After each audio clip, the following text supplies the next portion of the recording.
Hello everybody and welcome back to a quick tutorial of how to get into Solidworks. So for this episode we're going to get into how to cut into certain shapes and how to orient things in certain ways. And so what we're going to do is cut a few circles into the side of this cube that we made in the last episode. So the last episode we made a 5" by 5" by 5" cube. So for this time we're going to make a new sketch, and let's say since last time we were using the front plane, we're going to use the front plane again. And then we're going to come up here to circle. We're going to click on circle, and we're going to base off of the origin here. So we're going to have a circle out in the middle of nowhere, a circle way up here on the center line, and where it shows that there's a center line here to be referenced, you can click on that. You can come way out here to the edge. So we're going to not go way out here to the edge, which would make it fully defined and everything, or you can come out here to the origin and make it fully defined.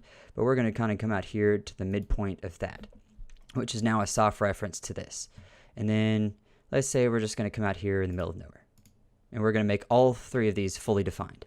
And so right now we're going to just go through here and we're going to say, all right, so this is now the midpoint.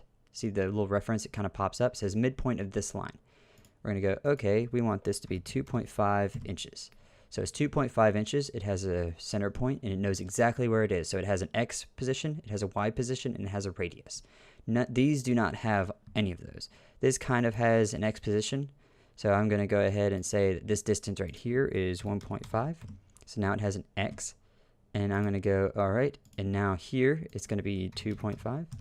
So it has the Y, and we're going to go and make this 1 inch. So now it is fully defined. So it has an X, a Y, and a radius. And we're going to go ahead and do the same for this. We're going to make this 1 inch. We're going to make this, we're going to click on the origin and the side wall. We're going to make that 1 inch. And then we're going to make this 0.5 inches. So it's a very tiny little hole. And so after we've done all that, we can click check, or we can hit escape, either one. We're going to go to features, and then we're going to say Extruded Cut. And so it shows off Extruded Cut in the opposite direction. And you can just come up here to right here, and you can say reverse direction. So you can click reverse direction. And let's say we can either grab this, or we could say, oh, well, we wanted exactly 5 inches, and it does exactly 5 inches. And if you change the shape, your hole doesn't change.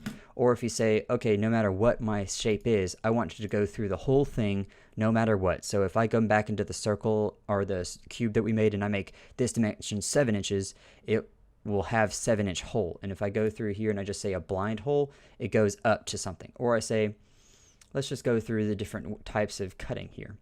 So let's say I want to go up to a surface. So I click that surface and I go, oh, well, I want it to be up to that surface, or I want it to be offset from that surface. So let's say I click offset from that surface, and I want it to be 1 inch away from that surface no matter what. Let's say if I extend it out to a million inches, it'll be 9999999 kind of thing. So it'll be 1 inch away from here. And so what I really want to do is just go through all, just to show that it does render this properly. And let's go ahead and click OK on that. So right there we have our Swiss cheese looking little block, or if you know anything about blacksmithing, this might be a swage block. So this right here is enough to get you going for just cutting things. So if you have any comments or anything, please leave a comment below, or ask me any questions, and I'll try to get to that in the next episode or something. So I really appreciate you watching this, and I hope you have a good day. Thank you.